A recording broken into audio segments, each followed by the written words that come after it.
ரெஸ்யூம்ல வந்து என்னென்ன skill செட்லாம் add பண்ணணும்? ஏதாவது சர்டிஃபிகேட் பண்ணணுமா? இல்ல ஏதாவது இன்டர்ன்ஷிப் பண்ணணுமா? ஆக்சுவலா நம்ம இன்டர்ன்ஷிப் எப்போ பண்ணணும் அப்படின்னு கேட்டிங்கன்னா, அந்த 3 இயர் மிட்ல, எண்டுல வந்துட்டு டாப் 10 கம்பெனிஸ், ப்ராடக்ட் பேஸ்ட் கம்பெனிஸ்லாம் வந்துட்டு இன்டர்ன்ஷிப் ப்ரொவைட் பண்ணுவாங்க.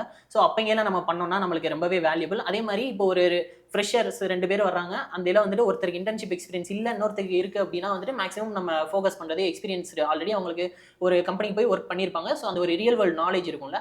ஸோ அந்த மாரி இன்டர்வியூ நம்ம வந்துட்டு இன்டர்ன்ஷிப் போய் அட்டெண்ட் பண்ணியிருந்தோம்னா அது ரொம்பவே வேல்யூபிள் அப்படின்னே ஓகே. சொல்லலாம்.